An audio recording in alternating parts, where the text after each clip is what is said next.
Bismillahirrahmanirrahim. Assalamu alaikum. In this video, we will study about Dijkstra's algorithm to find out the shortest path, जिसके लिए हम weighted graph के बारे में पढ़ेंगे. Shortest path क्या होता है? Then we will study the Dijkstra's algorithm with the help of some solved examples. सबसे पहले हम बात करते हैं कि weighted graph क्या होता है. Weighted graph कोई भी ऐसा ग्राफ होता है जिसके एजेस को नंबर असाइन किया जाता है. अब वो नंबर कुछ भी हो सकता है. लेट्स कंसीडर ये एक आपका अनडायरेक्टेड ग्राफ है. इसमें आपके अनडायरेक्टेड ग्राफ में आपकी ये जो एजेस हैं इनको हमने कोई नंबर असाइन किया. ये नंबर कोई वैल्यू होती है. अब वो वैल्यू आप कह सकते हो आपकी वर्टेक्स 1 से वर्टेक्स 2 तक जाने के लिए कितना डिस्टेंस लगा है वो हो सकता है, या कितना टाइम लगा है, या यू कैन से आपकी कितनी कॉस्ट आ गया in the case of fair या any other thing.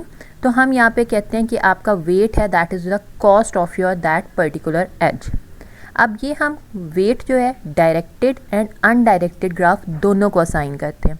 You can see the example. यहाँ डायरेक्टेड ग्राफ में भी हमने अपनी एजेस के ऊपर कोई वेट असाइन किया हुआ है, और ये वेट अगेन हम वही बात करते हैं कि डिपेंडिंग अपॉन योर सिनेरियो उसके अकॉर्डिंग हम असाइन करते हैं. अब इस वेट असाइन करने का हमें एक फ़ायदा ये होता है कि हम शॉर्टेस्ट पाथ फाइंड आउट कर सकते हैं. Now let's discuss some terminologies for your shortest path problem. सबसे पहले इस वीडियो में जो हम ग्राफ्स कंसीडर करेंगे they will all be a directed graph. हम अभी डायरेक्टेड ग्राफ्स के ऊपर शॉर्टेस्ट पाथ फाइंड आउट करेंगे. उसके बाद हम अपने डायरेक्टेड ग्राफ में जब शॉर्टेस्ट पाथ फाइंड आउट कर रहे होंगे तो हमारे पाथ की एक कॉस्ट, या हम उसको समटाइम पाथ लेंथ भी कहते हैं, that is actually the sum of the weight of the edges. हम जिन जिन एजेस से ट्रेवर्स करेंगे उनके वेट को ऐड करते जाएंगे और वो हमारे पाथ की कॉस्ट हो जाएगी. Then we will have a source vertex. Source vertex का मतलब होता है हमारा स्टार्टिंग पॉइंट, हम किस वर्टेक्स से स्टार्ट करेंगे. And the destination vertex. Destination vertex का मतलब है जहाँ पे हम अपने पाथ को एंड करेंगे. लेट्स कंसीडर आपको ये ग्राफ गिवन है. इस ग्राफ में ये जो वेट असाइन किए हैं they are basically the distance in kilometre. अब इस ग्राफ में देखो हमें डिफरेंट लोकेशंस गिवन है. हमें एक हाउस गिवन है, let's say this is my house. फिर आपके पास एक प्ले लैंड है, then we have a cafe, library, shop and a school. अब यहाँ पे हम अपना सोर्स वर्टेक्स रखते हैं हमारा हाउस, कि हम यहाँ से स्टार्ट करेंगे. उसके बाद हमारी बात आ जाती है कि हमारी डेस्टिनेशन कितनी होगी. There are different type of destination. सबसे पहले हम कहते हैं हमारा single source to single destination है. सिंगल सोर्स का मतलब है मैंने यहाँ से अपने हाउस से स्टार्ट किया और मेरी डेस्टिनेशन सिर्फ ये है कि मैंने स्कूल तक पहुँचना है. अब एक सोर्स है, एक डेस्टिनेशन है, और मुझे घर से स्कूल तक के लिए शॉर्टेस्ट पाथ फाइंड आउट करना है. सेकेंड हमारे पास सिनेरियो आता है single source all destination. That is this is my house और मुझे हर लोकेशन तक जाने के लिए अपना शॉर्टेस्ट पाथ फाइंड आउट करना है. That is play land, library, shop, cafe, school. इन पांचों जगह तक जाने के लिए मुझे अपना एक शॉर्टेस्ट पाथ आइडेंटिफाई करना है. So in this video we will discuss our second problem कि हमें single source that is from our house to all destination का शॉर्टेस्ट पाथ आइडेंटिफाई करना है. वन ऑफ द रीज़न हम क्यों सारी डेस्टिनेशन के लिए पाथ आइडेंटिफाई करते हैं, लेट्स से हम कहते हैं कि हमने कहीं पे कोई अपना ट्रिप प्लान करना है, तो हम अपने घर में बैठे हैं और हमने अपनी सारी डिफरेंट लोकेशंस को आइडेंटिफाई करना है कि कौन सा शॉर्टेस्ट पाथ आता है. Then after identifying all shortest path for all location हम किसी भी एक पर्टिकुलर लोकेशन को पिक कर सकते हैं. Let's move on to the Dijkstra's algorithm. अब डाइकस्ट्राज एल्गोरिदम क्या होता है? It is a solution to single source path problem in graph theory. हम ग्राफ्स के अंदर जब अपना कोई भी मैप एलोकेट करते हैं तो उसके लिए हम जो शॉर्टेस्ट पाथ आइडेंटिफाई करेंगे उसके लिए हम डाइकस्ट्राज एल्गोरिदम यूज़ करते हैं. अब Dijkstra's algorithm it works on both directed and undirected, but in this video हम सिर्फ डायरेक्टेड की बात करेंगे.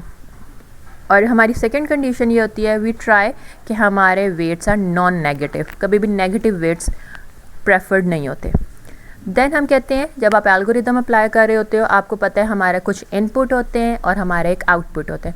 इनपुट हमारे पास वेटेड ग्राफ होगा with all weights that are not negative, और एक हमारा सोर्स वर्टेक्स, हमें स्टार्टिंग पॉइंट अपना स्पेसिफाई करना होता है.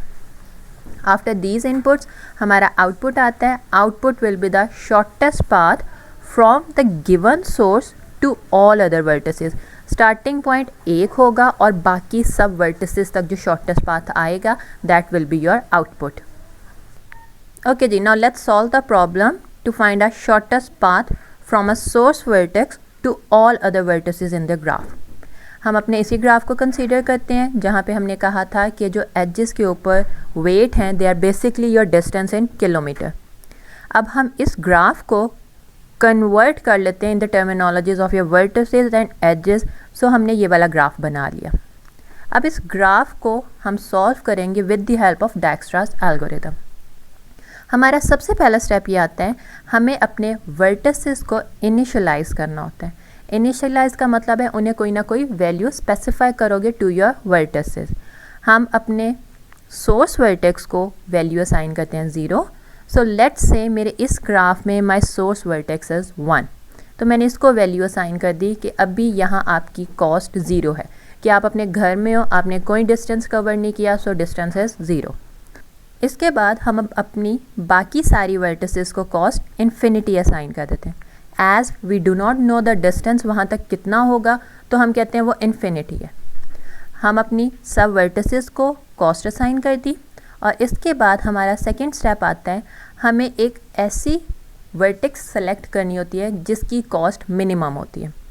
सो आप देख सकते हो हमारी जितनी भी वर्टिसेस हैं इसमें से वर्टेक्स 1 है जिसकी कॉस्ट 0 है, दैट इज़ मिनिमम बाकी सब वर्टिसेस के, as infinity is greater than 0.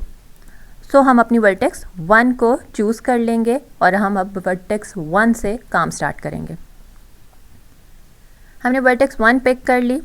अब हमारी वर्टेक्स 1 से जितनी भी आउट गोइंग एजेस हैं हम उनको 1 बाय 1 रिवर्स करेंगे.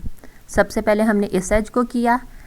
एज अ रिज़ल्ट वर्टेक्स 2 तक हमारा जो डिस्टेंस आया दैट इज़ 2 किलोमीटर. अब हम अपनी दूसरी आउट गोइंग एज को चेक करेंगे और हमारी वर्टेक्स 3 तक आने के लिए हमारे पास डिस्टेंस आ गया 4 किलोमीटर. हमने अपनी वर्टेक्स 1 से जितनी भी आउट गोइंग एजेस थी सबको एग्जैक्टली 1 टाइम ट्रेवर्स कर लिया. So we are done with vertex 1.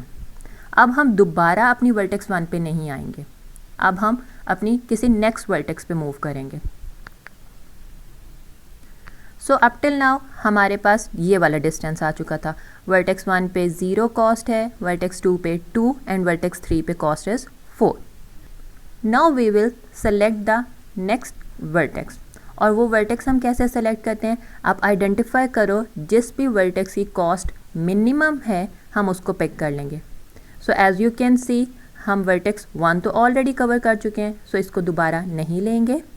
फिर हम वर्टेक्स 2 की कॉस्ट देखते हैं, उसकी 2 है एंड वर्टेक्स 3 की 4 है and all remaining are with the infinity.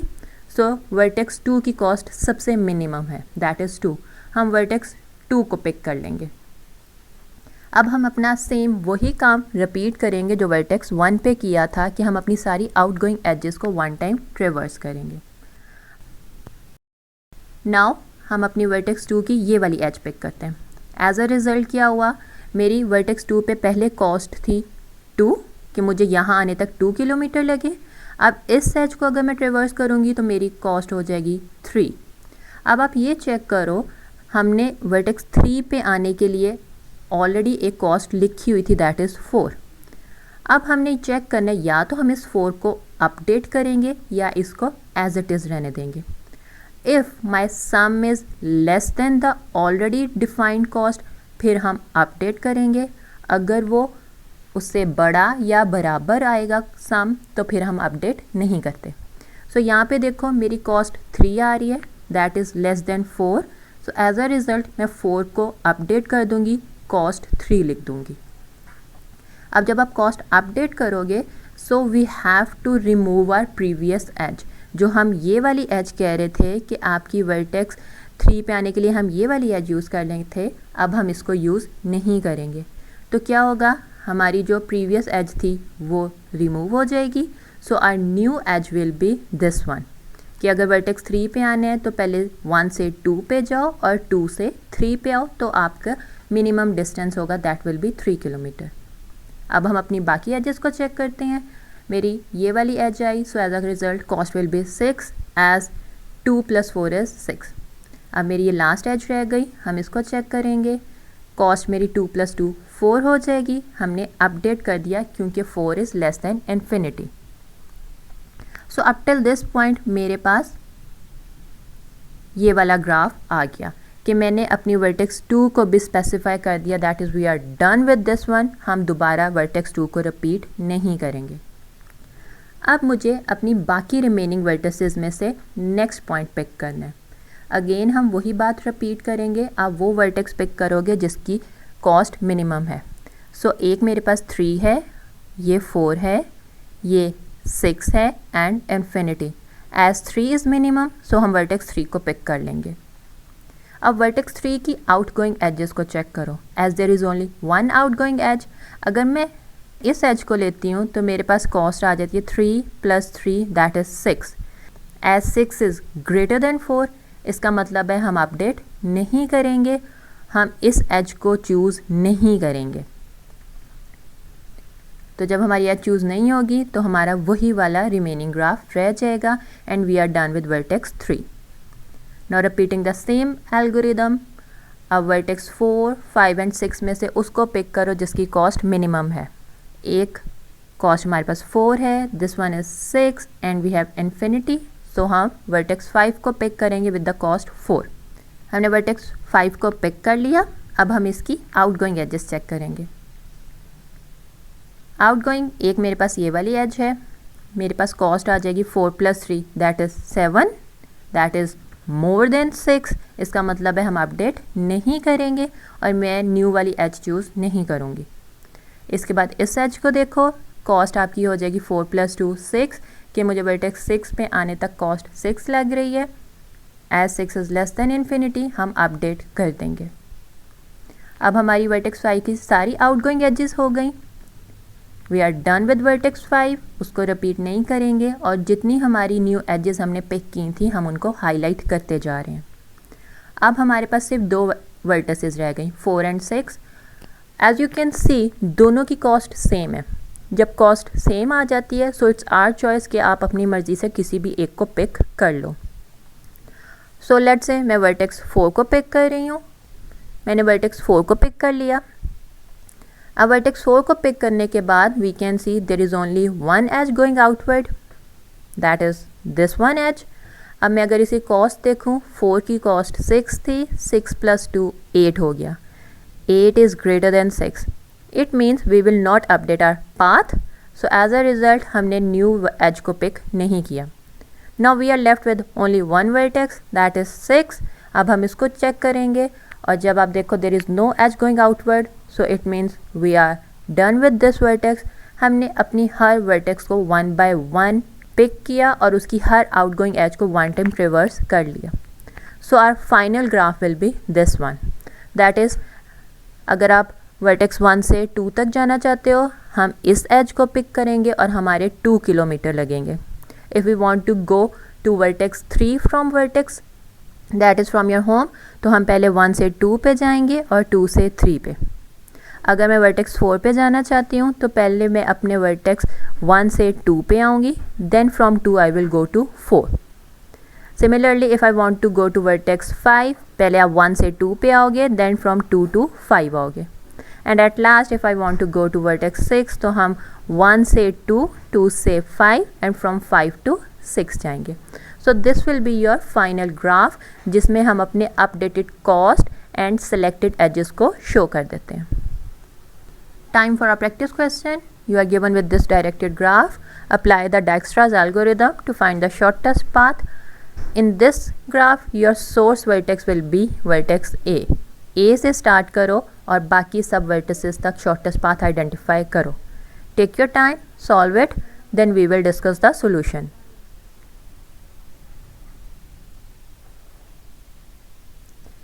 So for this graph हमारा shortest path आ जाएगा this one with the updated cost, that is अगर आपको A से C तक आना है आपको cost 1 लगेगी।